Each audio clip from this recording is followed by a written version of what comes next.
Assalamualaikum warahmatullahi wabarakatuh. Perkenalkan, nama saya Muhammad Ilham Himawan, NIM G14180065.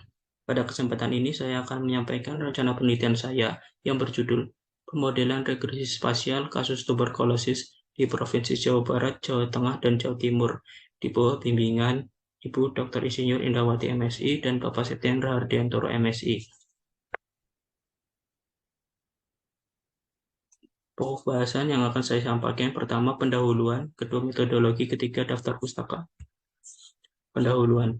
Tuberkulosis atau biasa disingkat TBC merupakan penyakit menular yang disebabkan oleh Mycobacterium tuberculosis. Penyakit ini merupakan salah satu dari 10 penyebab utama kematian di dunia. Indonesia merupakan negara dengan penderita tuberkulosis tertinggi kedua di dunia setelah India menurut WHO 2022. Sebanyak 46% jumlah seluruh kasus tuberkulosis di Indonesia terdapat di Jawa Barat, Jawa Timur, dan Jawa Tengah, menurut Kementerian Kesehatan RI 2020.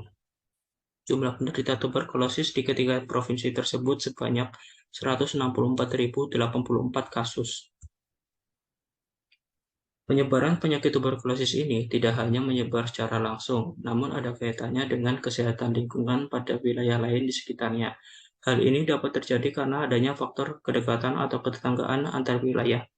Pernyataan tersebut didukung oleh Tobler 1970 yang menyebutkan bahwa segala sesuatu saling berhubungan satu dengan yang lain, tetapi sesuatu yang dekat lebih mempunyai pengaruh daripada sesuatu yang berjauhan.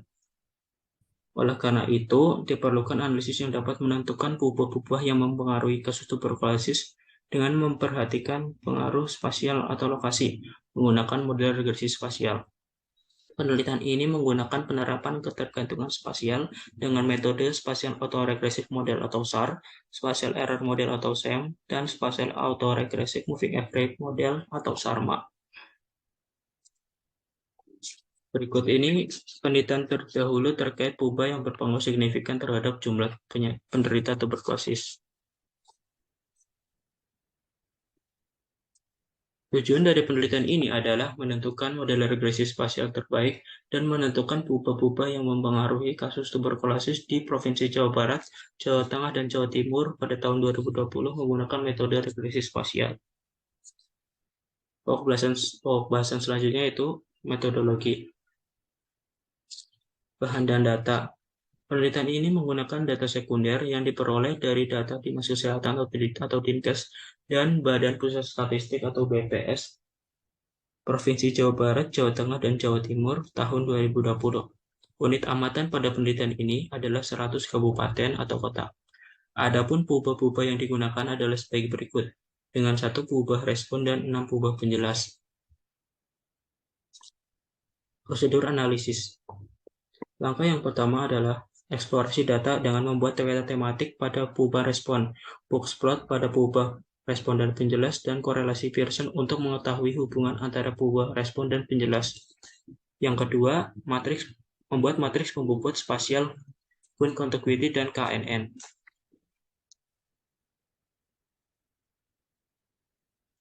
Matriks ini merupakan gambaran dari kedekatan hubungan antar pengamatan. Matriks pembobot yang digunakan pada penelitian ini adalah matriks Queen Contiguity dan KNN.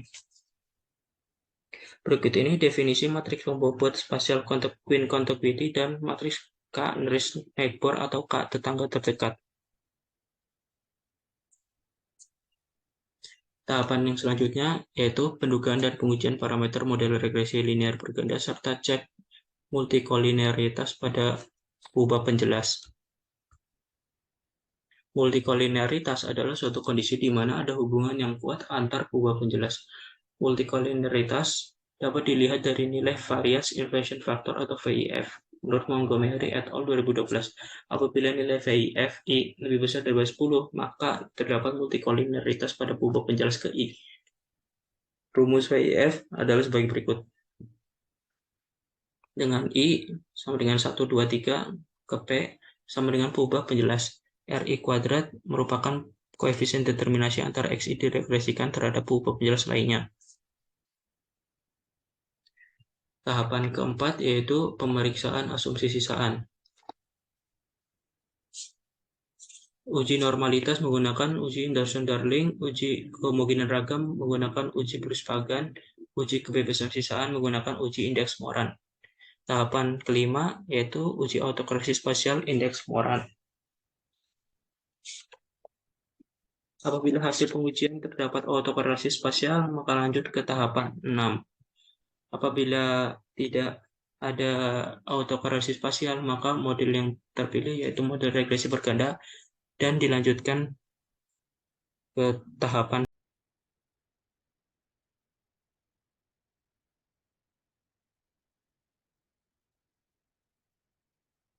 uji autokorelasi spasial. Autokorelasi spasial merupakan adanya suatu kemiripan objek berdasarkan kedekatan lokasi atau spasial. Indeks Moran adalah salah satu metode pengukuran autokorelasi spasial secara global. Dengan uji hipotesis H0 I sama dengan 0. Tidak ada autokorelasi spasial antar lokasi. H1 I tidak sama dengan 0. Ada autokorelasi spasial antar lokasi. Dengan statistik uji indeks Moran ZI sama dengan I min EI per akar var I penyebar normal dengan nilai harapan 0 dan ragam 1. Dengan I, EI, var I, S0, S1, S2, WI titik, W titik I sebagai berikut dengan keterangan sebagai berikut. Tolak H0 jika ZI mutlak lebih besar daripada Z alfa per 2. Apabila hasil pengujian tidak terdapat autokorelasi, maka model yang terpilih model regresi linear berganda. Lanjut ke tahap 6, uji interaksi spasial pada data dengan uji Lagrange multiplier. Di sini dilihat interaksi spasial apa yang terdapat pada data. Apabila terdapat ketergantungan spasial pada lag, maka membentuk model spasial SAR. Apabila terdapat ketergantungan spasial pada galat, membentuk model spasial SEM. Apabila terdapat ketergantungan spasial pada lag dan galat, membentuk model spasial SARMA. Dengan uji Lagrange multiplier digunakan untuk mengetahui interaksi spasial pada data, hipotesis dan statistik uji sebagai berikut. Untuk model SAR, uji hipotesisnya H0 Pro sama dengan 0, tidak ada ketergantungan spasial lag. H1 Pro tidak sama dengan 0, ada ketergantungan spasial lag. Dengan statistik uji LM lag sebagai berikut. Yang kedua, spasial autoregressive model atau SEM. H0 lambda sama dengan 0, tidak ada ketergantungan spasial pada galat.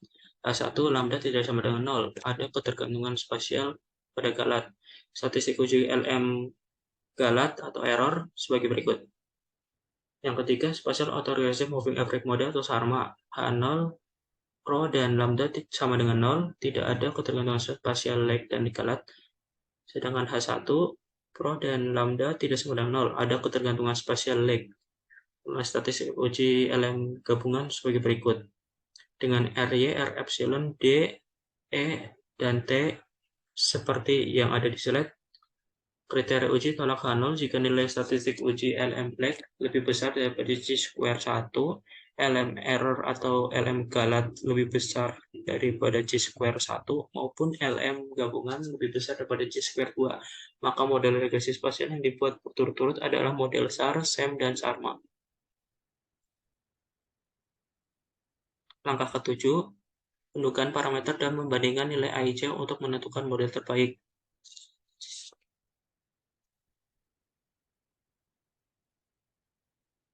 Ukuran kebaikan model. Kriteria yang digunakan untuk memilih model terbaik yaitu nilai AKIK Information Criterion atau AIC. Rumus perhitungan nilai AIC sebagai berikut menurut Anselin 1998. Dengan nilai L adalah nilai maksimum dari fungsi likelihood, K banyaknya parameter model. Model terbaik adalah model dengan nilai AIC terkecil. Tahapan 8, menguji asumsi sisaan. Uji kenormalan menggunakan uji Anderson-Darling, uji kehomogenan ragam menggunakan uji Plus-Pagan, uji kebebasan sisaan menggunakan uji indeks Moran. Langkah yang terakhir yaitu interpretasi model dan